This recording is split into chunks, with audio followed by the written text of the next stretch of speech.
Mesdames et messieurs, bonjour. En l'espace de 72 heures, 4 cas du coronavirus ont été enregistrés ici à Dakar. Et c'est hier que le ministère de la Santé et de l'Action sociale, dans une note d'information sur la situation du coronavirus, a fait savoir que le 3e cas est une femme âgée de 66 ans résidant en France et qui est l'épouse du patient de 80 ans testé positif la veille. Le 4e cas est une ressortissante anglaise de 33 ans venue de Londres et arrivée à Dakar le 24 février dernier. Et le ministère de préciser que les 2 malades ont été transférés au service des maladies infectieuses de l'hôpital de Fann et leur état clinique est stable. Et il faut dire avec nos confrères du journal Sud Quotidien que l'épidémie du coronavirus s'est invitée hier à la table du Conseil des ministres et entre autres mesures importantes de cette réunion hebdomadaire du gouvernement, l'on nous signale dans Sud Quotidien que le chef de l'État a décidé de réduire au strict minimum les missions des agents publics à l'étranger et de recourir au besoin à nos représentations diplomatique. Il a aussi demandé au ministre de ne pas effectuer de mission en dehors du territoire national. Retenons avec nos confrères du journal Les Échos que le chef de l'État a annulé tous ses déplacements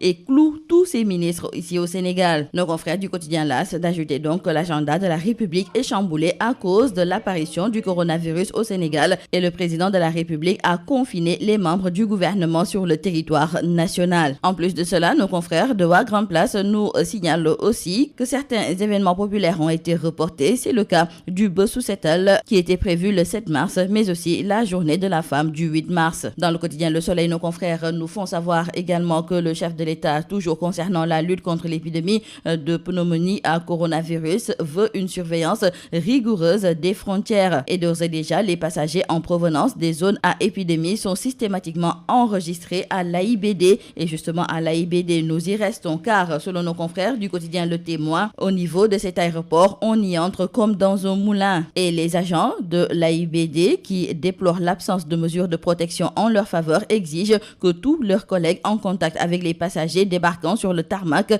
de même que les chauffeurs de bus faisant la navette entre le lieu d'atterrissage et la salle d'attente, soient consultés et testés avec le kit de température pour éviter toute surprise. Et pour ce qui est des événements religieux, dans le journal Réumi Quotidien, nos confrères nous indiquent qu'au Sénégal, beaucoup d'événements religieux sont célébrés dans un contexte de lutte acharnée pour éviter la propagation du coronavirus. Et les porteurs ne sont toujours pas conscients de leur état sérologique et donc l'État devrait prendre ses responsabilités par rapport à ces événements religieux. Car selon nos confrères, il est clair que c'est un risque énorme de laisser se regrouper des milliers de personnes dans une promiscuité totale avec la quasi-impossibilité de contrôler les conditions d'hygiène, de restauration, d'habitat, etc.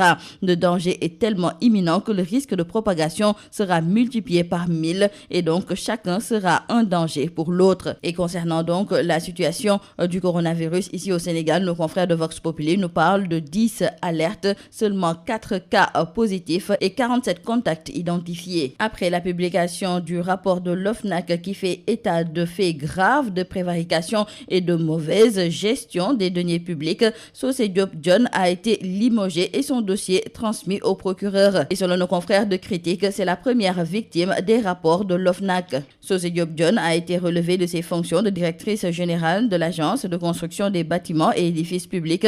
Elle a été remplacée par Amady Dieng, qui était jusque-là directeur de la construction du ministère de l'Intérieur. Et à qui le tour semble se demander nos confrères. En tout état de cause, pour nos confrères du journal Tribune, les rapports 2017 et 2018 de l'OFNAC ont décelé des infractions ayant trait à la concussion, complicité de concussion, faux et usage de faux, et ils ont été commis dans des accords sur le pétrole et le gaz et dans des marchés publics.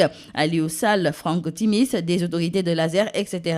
ont été cités comme étant les présumés coupables de ces infractions dont les dossiers qui les sous-tendent ont été transmis au parquet. Et maintenant, reste à savoir si ces derniers seront inquiétés. En effet, les 10 dossiers ne sont pas les premiers à être posés sur la table du procureur Seynabou Ndiaye Diakhaté, mais ainsi le procureur de Dakar, Serigne Bassirou Gueye, devant ses responsabilités. Le Sénégal et la Oumma islamique célèbrent ce jeudi 5 mars le Magal de Porokhane. À ce rendez-vous de dimension mondiale vont converger les talibés mourides, les fidèles, les musulmans en provenance de toutes les régions du pays, de l'Afrique et du reste de la planète. Nos confrères du journal Direct News nous parlent aujourd'hui donc du Magal de Porokhane qui célèbre la mère du mouridisme. Et à ce Magal, Abdourahmane Fall Tilala n'y prendra pas part. Il a perdu la vie vie dans un accident survenu ce mercredi sur l'autoroute à péage à hauteur de Khombole. Il était le guide de la communauté religieuse des morts du Sénégal. L'accident a causé la mort de 2 personnes, dont le chef religieux et plusieurs autres blessés. Abdourahmane Fall Tilala tire donc sa révérence et le groupe Sud Communication par ma voix présente ses sincères condoléances à toute sa famille et à la communauté maure. C'est tout à vos journaux et très bonne lecture.